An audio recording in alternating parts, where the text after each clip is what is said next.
এমন মানে 7 বছর বয়স হলে সন্তানকে তোমরা নামাজের আদেশ করো।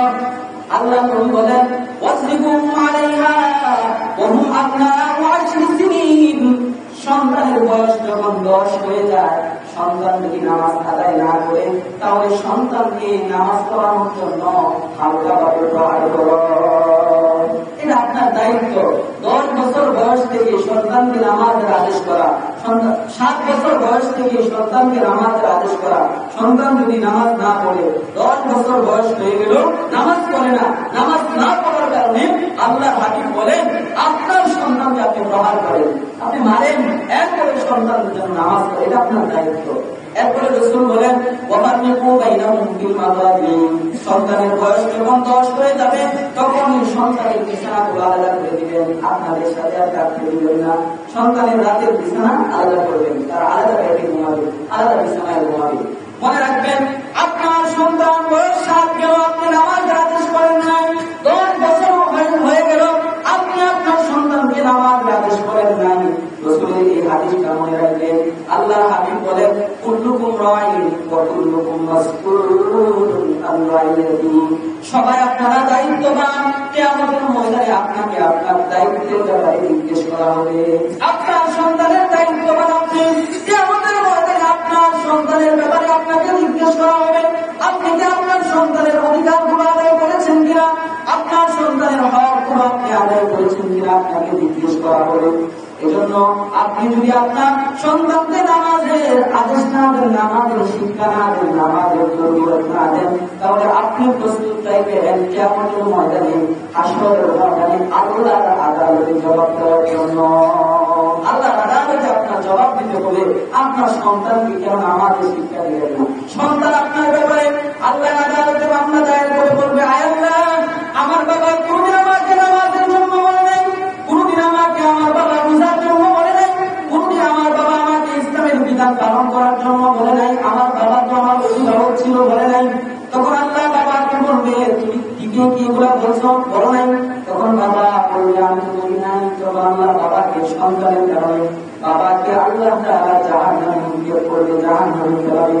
তাহলে সন্তানকে নামাজের তরবিয়ত শিক্ষা দেওয়া আপনার দায়িত্ব, আপনার কর্তব্য। মনে রাখবেন, যাদের সন্তানের বয়স 7 বছর হয়ে গেল, এখন থেকে নামাজের শিক্ষা দেন। 10 বছর হয়ে গেল, নামাজ না পড়লে প্রহার করেন, এরপরেও নামাজ পড়তে বাধ্য করেন। আল্লাহ আমাদের সবাইকে তৌফিক দান করুন। আমরা 6 নম্বরে জানলাম ঈমানি তরবিয়ত শিক্ষা দেওয়া। 7 নম্বর হলো সন্তানকে ধর্মীয় শিক্ষার প্রতি উৎসাহ দেওয়া। আরে বড় আফসোস লাগে, আজ আমরা আমাদের সন্তানগুলোকে ধর্মীয় শিক্ষা দিতে চাই না। ধর্মীয় শিক্ষার মাঝে শ্রেষ্ঠতম শিক্ষা হল কোরআনের শিক্ষা। আপনার সন্তান মুসলমান, ভালো করে মনে রাখবেন, আপনার সন্তান বড় ডক্টর হবে, এটা মুসলমানদের জন্য গৌরবের বিষয়।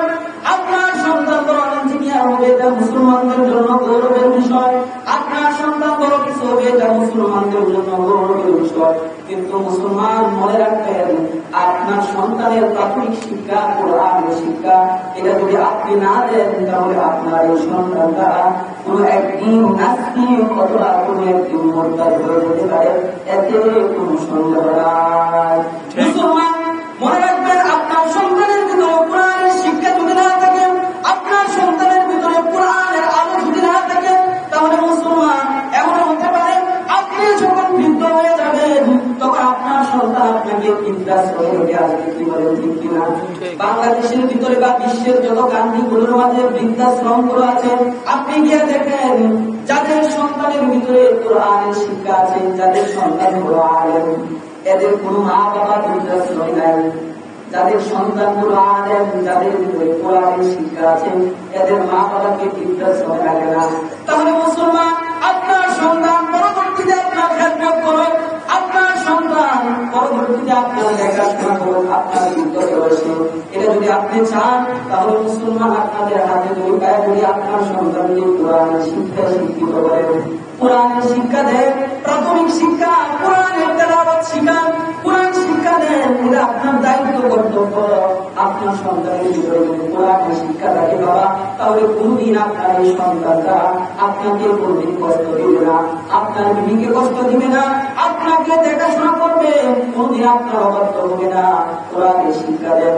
আল্লাহর হাবিব হাদিস শরীফের ভিতরে বলেন, قال رسول الله صلى الله تعالى عليه وسلم خيركم من تعلم القرآن وعلمه। দুনিয়ার মাঝে কাদেরকে তোমরা শ্রেষ্ঠ বলো? দুনিয়াতে কাদেরকে তোমরা শ্রেষ্ঠ বলো? আল্লাহর হাবিব বলেন, আল্লাহর নিকট দুনিয়াতে তারাই হলো সবচেয়ে উত্তম, তারাই হলো সবচেয়ে ভালো, তারাই হলো সবচেয়ে শ্রেষ্ঠ যারা কোরআন শিখে এবং অন্যকে শিখায়।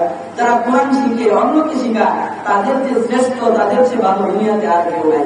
রাসূল অন্য হাদিসের ভিতরে বলেন, قال رسول الله صلى الله تعالى عليه وسلم تعلموا القرآن والفرائض। হে দুনিয়ার মানুষ, তোমরা কোরআন শিখো এবং আয়াতের জ্ঞান শিক্ষা করো। এবং কোরআন এবং ফারায়েজের জ্ঞান অন্য মানুষকে তোমরা শিক্ষা দাও। কেন? আমি রাসূল দুনিয়াতে চিরকাল থাকবো না। আমি রাসূল যদি না থাকি, আমার এই কোরআনের হেফাজত কারা করবে? আমার এই কোরআনটি তারা দেখবে।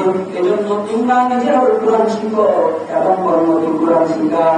মনে রাখবেন, আপনার সন্তানকে যদি আপনি কোরআনের শিক্ষা না দেন, তাহলে এই জন্য কিয়ামতের ময়দানে, হাসরের ময়দানে আল্লাহর কাজ করে আপনার দ্বারা তোমাকে জবাবদিহিতা করতে হবে। সন্তান বলবে, আল্লাহ তাআলা যারা কোরআন যারা শিখবে না, কোরআনের তেলাওয়াত যারা শিখবে না, স্বয়ং কোরআন তাদের বিরুদ্ধে আল্লাহর দরবারে নালিশ করবে। কোরআন তাদের বিরুদ্ধে আল্লাহর দরবারে নালিশ করবে। আল্লাহ, আমাকে আপনি দুনিয়াতে পাঠাই দেন, এই বান্দাগুলা আমার তেলাওয়াত শিখে নাই, আমাকে শিখে নাই, কোরআন নালিশ করে বলবে। শুধু তাই না, মনে রাখবেন, যারা কোরআনের তেলাওয়াত শিখেন নাই, আল্লাহর রাসূল তাদের ব্যাপারে কিয়ামতের ময়দানে, হাসরের ময়দানে আল্লাহর আদালতে নালিশ করবেন। আল্লাহর রাসূল বলবে, ওয়াকাল রাসূল ইয়া কওমি ইত্তাকাযু হাযাল কুরআন মাহজুরা।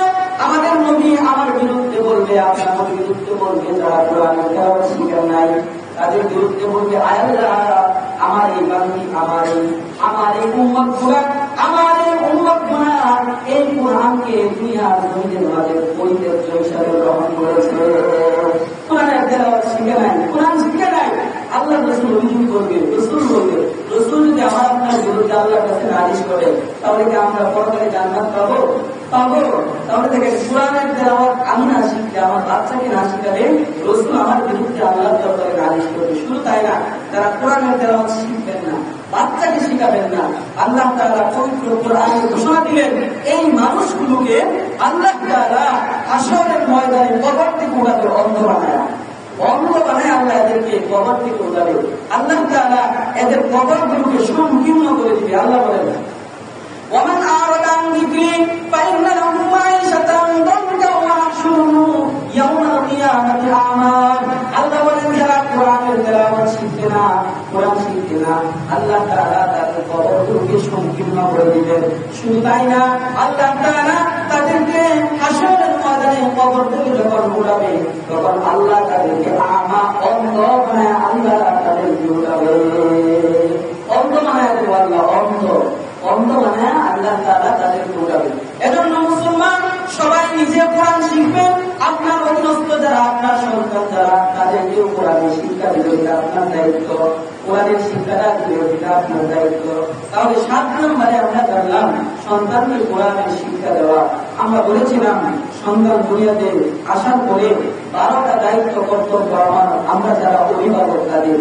1 নম্বরে আযান দেওয়া, 2 নম্বরে সন্তানকে তাহ্নীক করানো, 3 নম্বরে সন্তানের জন্য দোয়া করা, 4 নম্বরে সন্তানের আকিকা করা, 5 নম্বরে সন্তানের ভালো একটা নাম রাখা, 6 নম্বরে সন্তানকে ঈমান তরবিয়ত শিক্ষা দেওয়া, 7 নম্বরে সন্তানকে কোরআনের শিক্ষায় শিক্ষিত করা।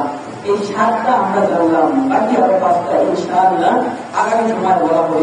যে 7টা জানলাম আমরা, আল্লাহ তাআলা আমাদের সবাইকে আমাদের সন্তানের 7টা অধিকার যেগুলো জানলাম আজকে, এগুলো যেন আমরা পালন করতে পারি। আল্লাহ আমাদের সবাইকে তৌফিক দান করুন।